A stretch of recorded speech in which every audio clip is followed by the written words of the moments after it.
Hello students, good morning to all of you.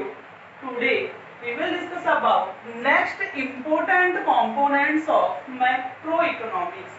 हम क्या कर रहे थे अभी? Important component of macroeconomics.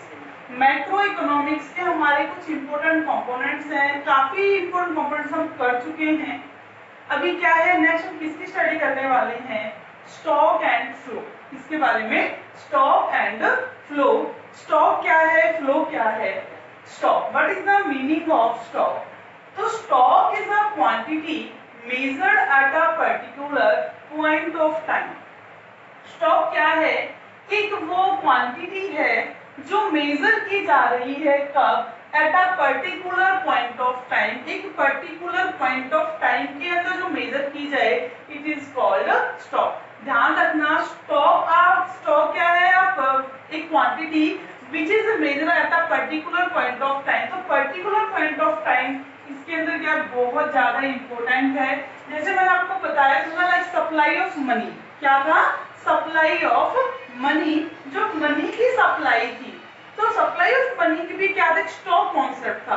Supply of money भी क्या था? एक stock concept. Because supply of money क्या थी? Total volume of money which is held by the peoples at a particular point of time. कि एक पर्टिकुलर पॉइंट ऑफ टाइम के पास लोगों के पास कितना पैसा है, वो क्या था? हमारा एक स्टॉक कॉन्सेप्ट था। तो स्टॉक मतलब जिसको हमने एक पर्टिकुलर पॉइंट के ऊपर मेजर कर लिया, वो क्या हो गया? हमारा स्टॉक हो गया। जैसे इसमें फॉर एग्जांपल है, on 1 January 2020 there may be 50,000 in your bank account.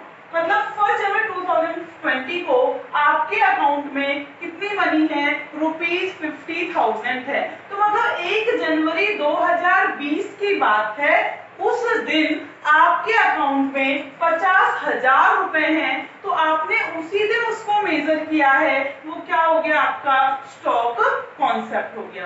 Clear हो गया? नेक्स्ट है फ्लो। नेक्स्ट क्या है?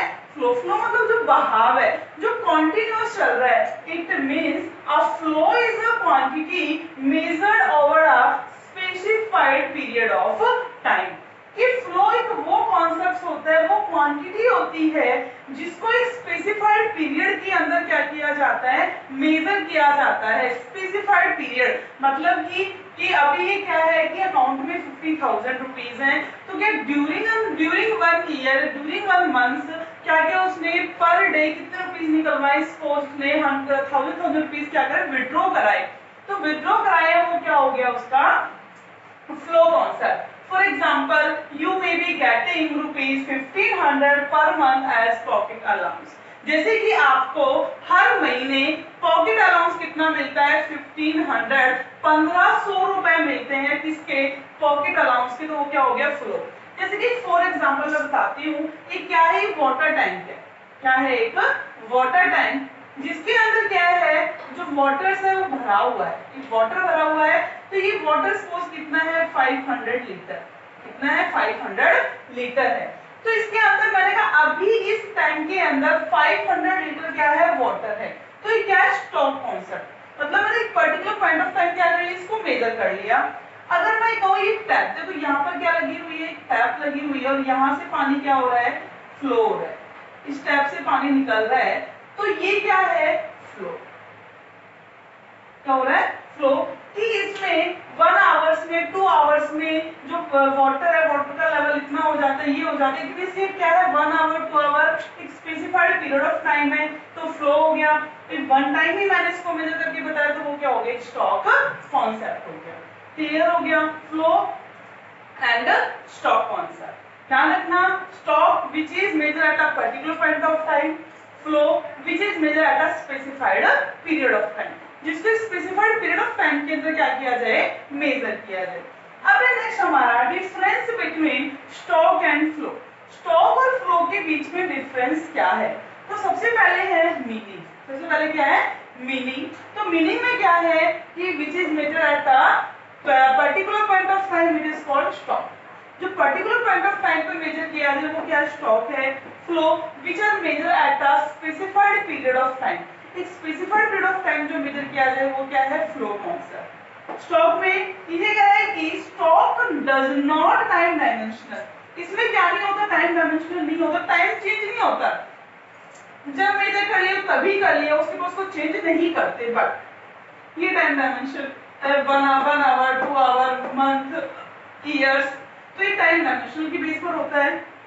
ये स्टॉक इंपैक्ट फ्लो, जो स्टॉक होता है वो किसको इंपैक्ट करता है, फ्लो को इंपैक्ट करता है। वो फ्लो को इंपैक्ट कैसे करेगा, देखो जब स्टॉक होगा, स्टॉक फ्लो के स्टॉक होगा तभी फ्लो पॉसिबल है, without stock flow can not be possible.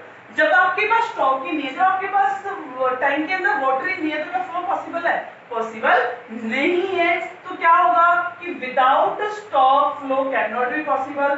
Same ऐसे फ्लो इंपैक्ट स्टॉक, और फ्लो ही किसको इंपैक्ट करता है, स्टॉक का, क्योंकि इकोनॉमिक्स के अंदर ऐसा ही, जैसे कि स्टॉक के अंदर जो हमारी क्या है, कैपिटल, क्या है, कैपिटल है। कैपिटल क्या है, हमारी स्टॉक कॉन्सेप्ट है, कैपिटल फॉर्मेशन। कैपिटल फॉर्मेशन क्या है, फ्लो। तो जब तक कैपिटल नहीं होगी, कैपिटल फॉर्म नहीं हो सकती। क्यों नहीं हो सकती, क्योंकि आप तो इन्वेस्ट ही नहीं करोगे कहीं पर, तो क्या आपको रिटर्न मिल सकता है, पॉसिबल नहीं है। जब अब विदाउट रिटर्न, स्टॉक कॉन्सेप्ट क्या नहीं है, कंप्लीट नहीं है। It mean stock depend flow, flow depend stock. It mean दोनों ही कैसे चलते हैं, सेम वे में चलते हैं। स्टॉक होगा तो फ्लो होगा, फ्लो होगा तो ही क्या पॉसिबल है, स्टॉक पॉसिबल है। क्लियर हो गया। जैसे हम एक एग्जांपल लेते हैं, एक प्रोड्यूसर्स है, क्या है, एक प्रोड्यूसर्स। मार्केट देखो हम देते हैं, अभी जो स्टॉक है वो फ्लो के ऊपर कैसे डिपेंड है, कि जब तक मार्केट में क्या नहीं होगी, डिमांड नहीं होगी, जब तक मार्केट में प्रोड्यूसर की सप्लाई नहीं होगी अकॉर्डिंग टू डिमांड, क्या प्रोड्यूसर प्रोडक्शन करेगा, क्या वो स्टॉक करके रखेगा, पॉसिबल नहीं। मतलब जब तक फ्लो नहीं होगा, गुड्स का फ्लो नहीं होगा मार्केट में, जब तक प्रोड्यूसर स्टॉक नहीं बनाएगा। और कहते हैं कि जब फ्लो होगा, अब ये तो स्टॉक, जब तक स्टॉक पॉसिबल नहीं होगा तो फ्लो कहां से करेगा। क्लियर हो गया। तो इकोनॉमिक्स के अंदर स्टॉक और फ्लो बहुत इंपॉर्टेंट है, इनकी मीनिंग जाननी जरूरी है, क्योंकि काफी कॉन्सेप्ट्स आएंगे, तो ऐसे जनरली पूछ लिया जाता है कि दिस कॉन्सेप्ट्स आर स्टॉक और फ्लो, ये स्टॉक है या फ्लो है। जैसे कि अभी मैंने सप्लाई ऑफ मनी का कहा, तो सप्लाई ऑफ मनी में क्या था, सप्लाई, इवन सप्लाई क्या होती है, फ्लो कॉन्सेप्ट होती है। सप्लाई क्या होती है, फ्लो कॉन्सेप्ट होती है, बट वो क्या, उसने क्या किया, सप्लाई ऑफ मनी, किसकी बात की है, supply of money, but supply of money is a stock concept. Supply of money क्या है, स्टॉक कॉन्सेप्ट। क्लियर हो गया।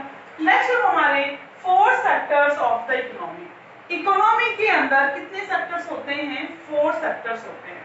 4 सेक्टर्स होते हैं इकोनॉमी में, 4 ही फैक्टर, 4 ही सेक्टर, 4 फैक्टर्स 4 सेक्टर्स। अभी 4 सेक्टर्स कौन कौन है। फर्स्ट हाउस होल्ड, हम, हाउस होल्ड कौन है, हम सब जो क्या करते हैं, कमोडिटी को कंज्यूम करते हैं, परचेज करते हैं, वो सब कौन है, हाउस होल्ड है। सभी कौन है, हाउस होल्ड है। नेक्स्ट है प्रोड्यूसर्स। प्रोड्यूसर्स कौन है, फर्म। प्रोड्यूसर कौन है, फर्म, कि जो क्या करती है, गुड्स एंड सर्विसेज का प्रोडक्शन करती है। जो क्या करती है, गुड्स एंड सर्विसेज का प्रोडक्शन करती है, वो करते हैं, वो कौन है, प्रोड्यूसर्स। गवर्नमेंट, जो कौन है, हमारी गवर्नमेंट, हमारी किंग है, हमारा राजा है, जो प्रजा का क्या करता है, ध्यान रखता है, वो कौन है, गवर्नमेंट है। वो भी क्या करती है, हमारे ऊपर कंजप्शन पर्पस से भी खर्च करती है, इन्वेस्टमेंट पर्पस से भी खर्च करती है। Rest of the world, rest of the world मतलब अपनी कंट्री को छोड़कर रेस्ट ऑफ द वर्ल्ड, बाकी की जितनी भी कंट्री है सारी क्या है, रेस्ट ऑफ द वर्ल्ड। ये 4 क्या है, हमारे इंपॉर्टेंट सेक्टर्स हैं इकोनॉमी के अंदर, जिनके बारे में स्टडी करेंगे। फर्स्ट जैसे हाउस होल्ड है, हाउस होल्ड क्या करता है, हाउस होल्ड क्या है, ओनर ऑफ द फैक्टर्स। जो ये हाउस होल्ड है, हाउस होल्ड कौन है, ओनर ऑफ फैक्टर्स। क्या है, owner of factors.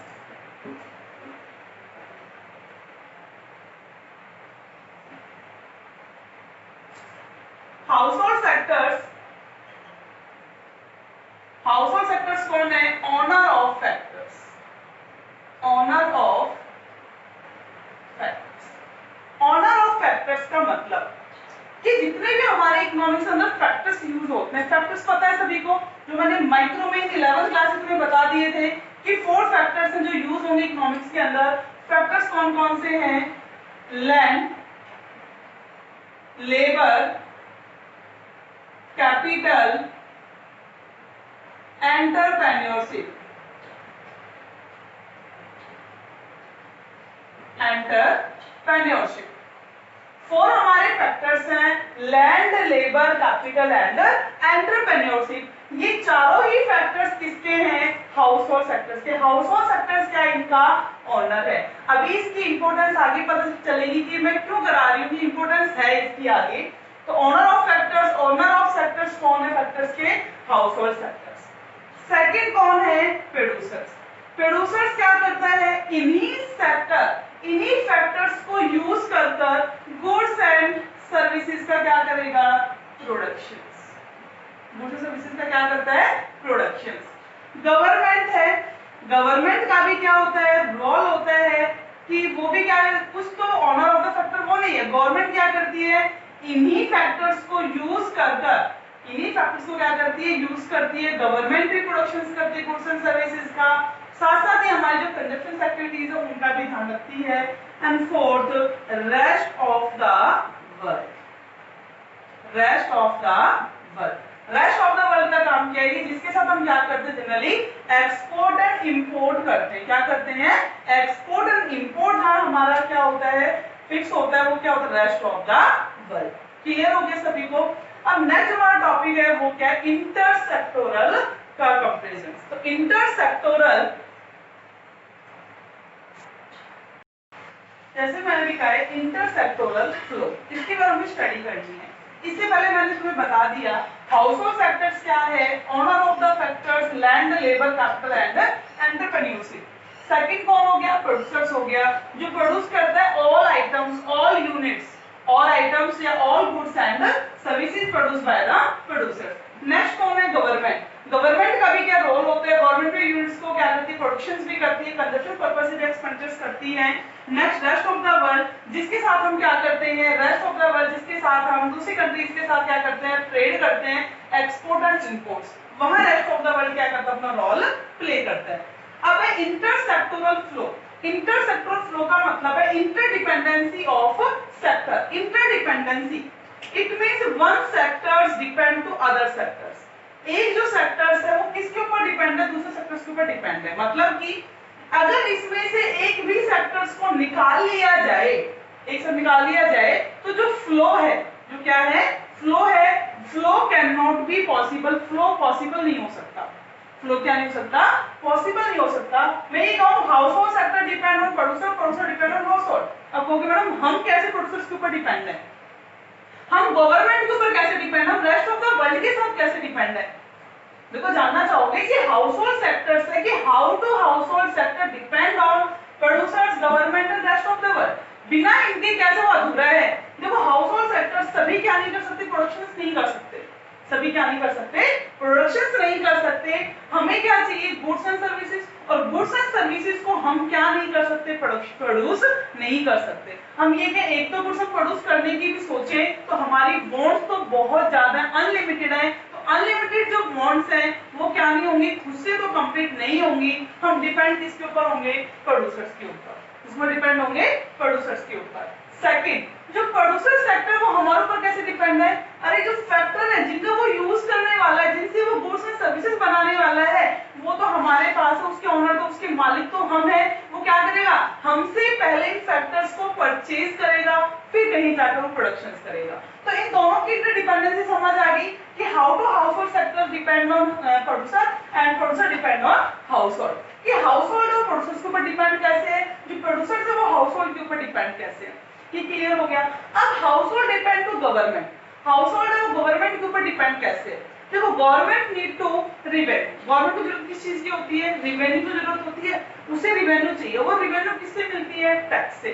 Tax receive from non tax receive. आपने गवर्नमेंट बजट वाला चैप्टर किया, उसमें मैंने बताया था रिसिप्ट्स के उसके पास बहुत सारे क्या होते हैं? सोर्सेज होते हैं, जो रिवेन्यू से ले और कैपिटल से।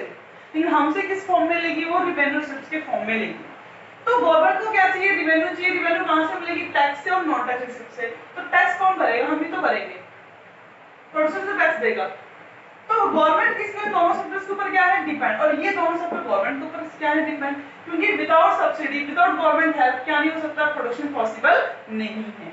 अब देखिए रेस्ट ऑफ द वर्ल्ड, ऐसा भी नहीं कि हमारी कंट्री के पास सारे रिसोर्सेज अवेलेबल है, पॉसिबल नहीं है। हम देखते हैं कि जो रिसोर्सेज है उनका जो डिस्ट्रीब्यूशन है वो कैसा है? ऑड इवन डिस्ट्रीब्यूशन है, अनइवन डिस्ट्रीब्यूशन है। कहीं ज्यादा और कहीं कम है, किसी कंट्री के पास कोई सोर्स ज्यादा है, किसी के पास कोई सोर्स ज्यादा है। फॉर एग्जाम्पल हम बात करते हैं यूएस यूके की बात करें तो वहाँ कैपिटल बहुत ज्यादा है और इंडिया के पास लेबर बहुत ज्यादा है।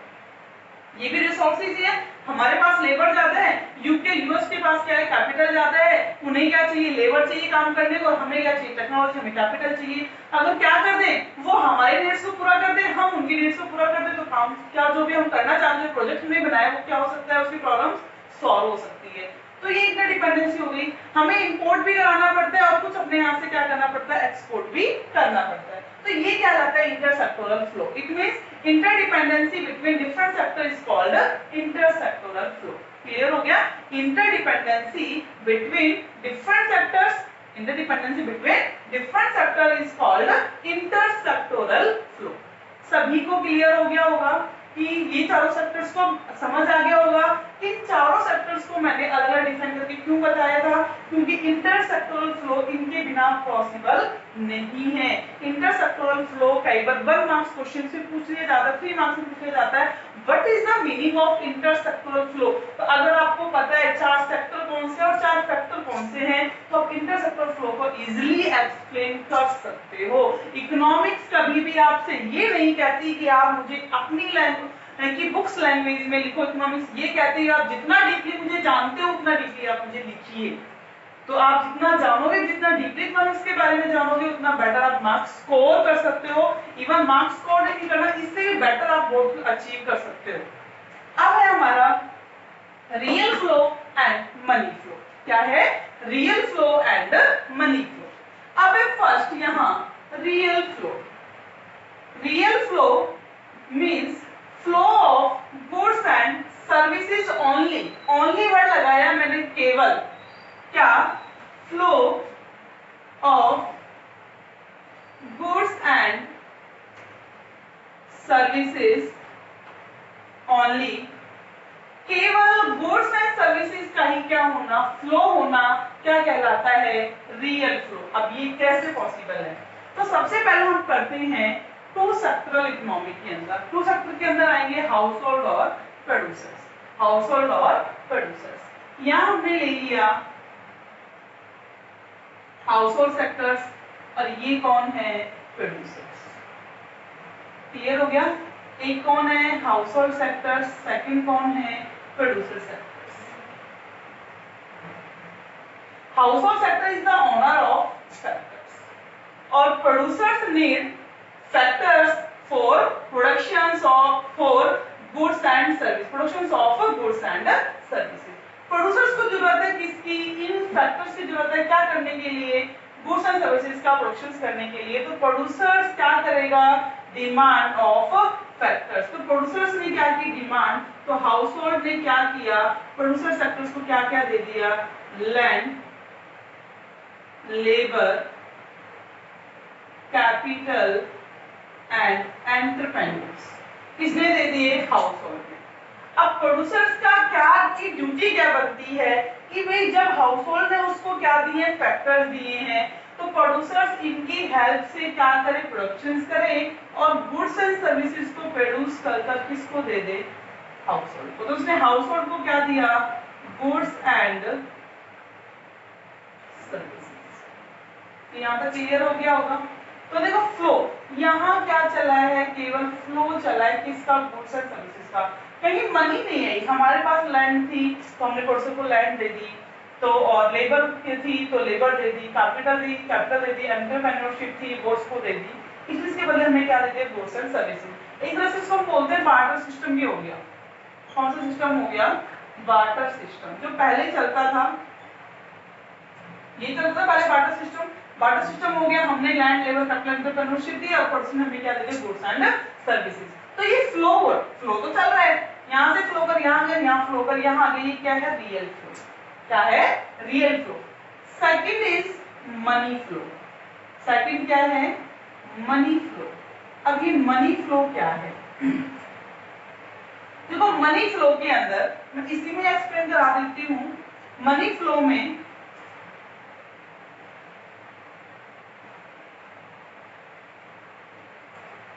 हाउस होल्ड ने प्रोड्यूसर्स को लैंड, लेबर, कैपिटल, एंटरप्रेन्योरशिप दिए। तो अगर हम कहते हैं उससे प्रोड्यूसर से भाई क्या चाहिए, मनी, हमें रिक्वायरमेंट मनी की है। आप हमारी सारी रिक्वायरमेंट पूरी नहीं करते, हम गवर्नमेंट सेक्टर में वहां से कोई गुड्स परचेज कर लेंगे, कुछ रेस्ट ऑफ द वर्ल्ड हम बाहर से इंपोर्ट करा लेंगे, हमें मनी दे दो। लैंड लेवल कैपिटल एंटरप्रेन्योरशिप के बदले क्या चाहिए, हमें मनी चाहिए। तो फैक्टर सर्विसेज दी, क्या दी है, फैक्टर सर्विसेज दी हैं। तो इन फैक्टर सर्विसेज की जगह हमें गुड्स एंड सर्विसेज तो चाहिए, लेकिन इससे पहले आपसे क्या चाहिए, फैक्टर पेमेंट। क्या चाहिए, फैक्टर पेमेंट। तो प्रोड्यूसर सेक्टर्स क्या करेगा, अब हाउस होल्ड सेक्टर्स को फैक्टर पेमेंट क्या करेगा, फैक्टर पेमेंट यहां से करते हैं। फैक्टर सर्विसेज के बदले क्या आई, फैक्टर पेमेंट। लैंड के बदले क्या दे दिया इसने, रेंट। हमने लैंड दी थी अपनी यूज करने के लिए, इन्होंने क्या दिया, लैंड के बदले रेंट दिया। लेबर के बदले क्या मिली हमें, लेबर के बदले क्या मिलेगी, वेजेस, सैलरी मिल रही है। कैपिटल, कैपिटल के बदले क्या मिलना है, इंटरेस्ट, कैपिटल के बदले क्या मिलेगा, इंटरेस्ट। एंटरप्रेन्योरशिप, हम वहां एज अ ओनर वहां काम कर रहे हैं, ओनर काम कर रहे हैं तो क्या मिलने वाला है, प्रॉफिट। क्या मिलने वाला है, प्रॉफिट। ये क्या है, फैक्टर सर्विसेज, मिल क्या गया बदले में, फैक्टर पेमेंट। रिसीव क्या हो गई है, फैक्टर पेमेंट रिसीव हो गई है। Rent, wages, interest and profit हमें मिल गया। क्लियर हो गया।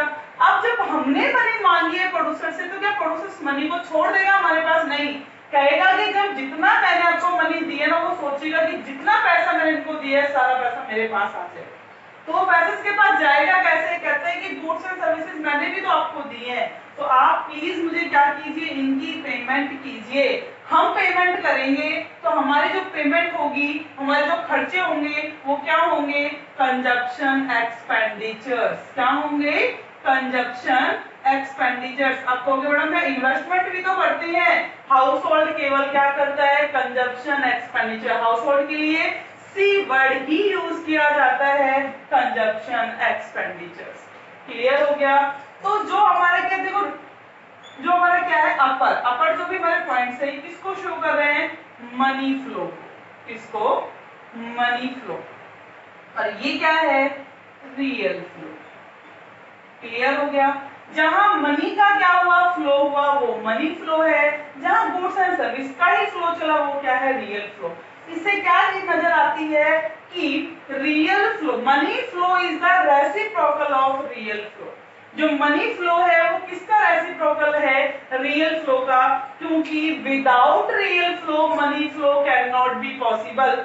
जब तक आप क्या नहीं करोगे, फैक्टर सर्विसेज नहीं दोगे प्रोड्यूसर्स को, प्रोड्यूसर से आप फैक्टर पेमेंट नहीं ले सकते। इट मींस पहले रियल फ्लो हुआ है, तब क्या हुआ है, मनी फ्लो। इसलिए बोलते हैं कि money flow is the reciprocal of real flow. Money flow is the reciprocal of real flow. Clear हो गया। तो आज हमने क्या क्या कॉन्सेप्ट्स किए थे, तो क्या क्या कॉन्सेप्ट किया है, स्टॉक क्या है, फ्लो क्या है। उसके बाद फ्लो में डिफरेंट जो सेक्टर्स इकोनॉमी के अंदर वो कौन कौन से हैं, household, producers and government, rest of the world. Third हमने किया कि इंटरसेक्टरल फ्लो क्या है, कि how to one sector depend to other sector, कि कैसे डिपेंड है और व्हाई, क्यों डिपेंड है, वो किया। But meaning of real flow and money flow हमने किया। क्लियर हो गया होगा सभी को। और बेटा लास्ट में मैं यही कहूंगी कि आप अपना होमवर्क प्लीज सेंड करें, ब्लैक पेन से लिखा हुआ हो आपका होमवर्क, ब्लैक पेन से लिखना है। अगर फेयर नोटबुक के पीछे लास्ट में पेजेस बाकी है तो आप उसमें कीजिए, क्योंकि जितने टाइम आप इसको लिखोगे, देखो इसमें बेनिफिट ऐसा नहीं कि हम दोबारा हमसे राइट करवा रही हैं, आप वीडियो को सुनोगे फिर उसको लिखोगे, तो जो जितना हम लिखते हैं ना, जो लिखते हैं वो हमारा लॉन्ग लास्टिंग रहता है माइंड के अंदर, उसको जल्दी से भूलते नहीं है। इसीलिए बार बार आपको प्रेशराइज किया जा रहा है कि आप क्या कीजिए बेटा, उसको लिख कर देखिए वीडियो, क्योंकि रिवीजन है, रिवीजन में आपने वीडियो देख ली, एक बार बुक देखी है, फिर आप उसको लिख रहे हो, तो आपके लिए बहुत अच्छा है, बहुत अच्छा आपका रिवीजन होने वाला है। तो बार बार उसको लिखना है, याद करना है, और लिखने के बाद होमवर्क सेंड करना है, और सभी को ही होमवर्क सेंड करना है, ब्लैक पेन से करना है। दूसरा, जैसा कि हमने व्हाट्सएप के में डाला हुआ था कि name, father name and sections डालकर ही आपको हर पेज के ऊपर, आप अगर 2 पेज 3 पेज जितने भी सेंड करो, सभी पेजेस के ऊपर आपका name, father name, sections mention होना चाहिए। क्लियर हो गया।